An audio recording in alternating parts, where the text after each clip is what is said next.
Ira. Ira. Ano kailangan natin sa activity na to?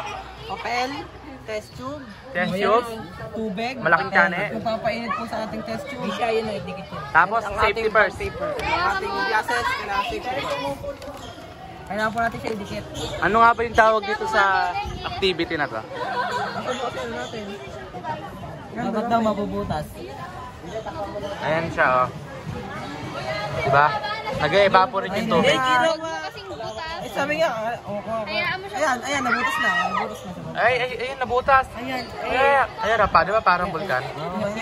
Yun, 5 cm. 5 cm lang. Ayan. Ano ba kabayan siya? Questionnaire. Sorry. Yari asa questionnaire daw. Ang tawag po sa activity na to ay ayan po siya. Drop it like it's hot spots. Ayan, di ba? Sa kabila guys, ayan, tumapon yung tubig. Ano tawag doon? Diba yan? Di ba kailangan talaga ng teamwork? Alin yung kwan? Container. Yung tiner, iinumin natin yun. Oy, what can you see daw? On the surface of the bond paper. Water.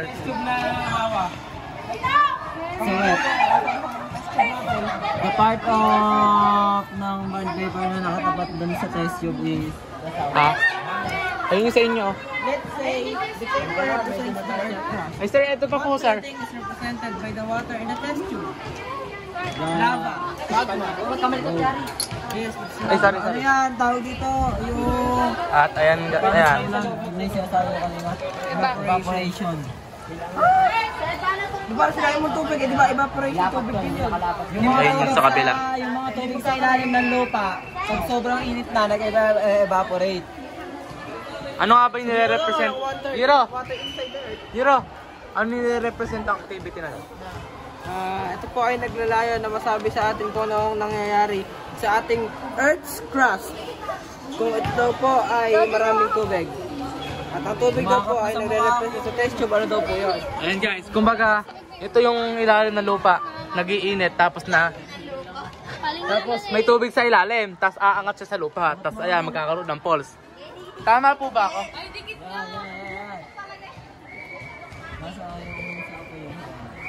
Hindi mo ba Guys, bisitahin natin yung iba guys. Hi po. Gary, vlog mo. Dito yung sa kabila. Ayan, nakakailang posporo na sila. Okay, tinatanggal lang yun.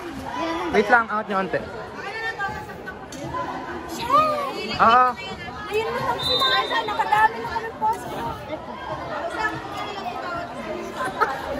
Namuto. Naubos na natin. Naubos na atin. Ay, makawakan mo. Yung mga papel.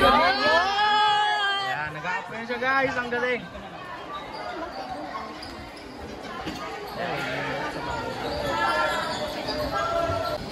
Look! Ayan guys, tignan nyo yung tubig oh. Nag-evaporate siya.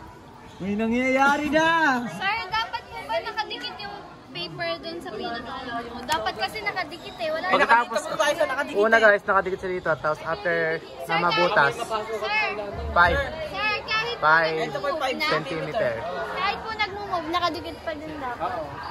Ayun guys, nakikita nyo, wala siyang salamin sa mata na pwede niyang ikabulag kung maaaring pumutok yung bote, di ba? Third, ano to?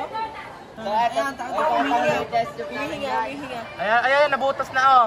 Di ba? Parang yan yung vulkan sa ilalim ng lupa. Yung ano Tingnan nyo guys oh. Diba, mutikan na nabutas.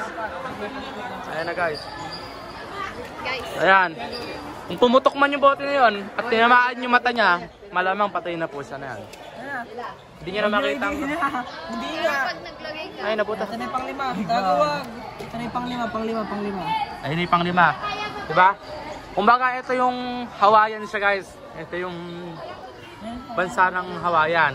Ito yung mga... Hawaii! Hawaiian pala yung pizza pala yun. Pizza sa Hawaii pala. Ayun pala yung ano, mga vulkan na magkakadikit. Meron sa dagat, meron din sa kalupaan.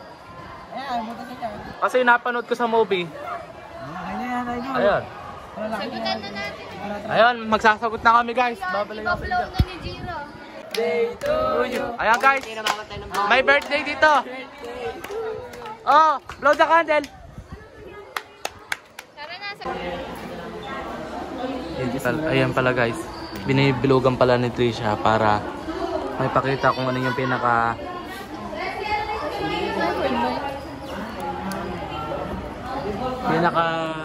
data papatandang butas. Nasaan ba yung unang basa? Ito yung unang butas, papa-asok siya. Tapos ayan, may mga katanungan lang dyan Youngest. na kailangan sagutin. Ayan, bye-bye.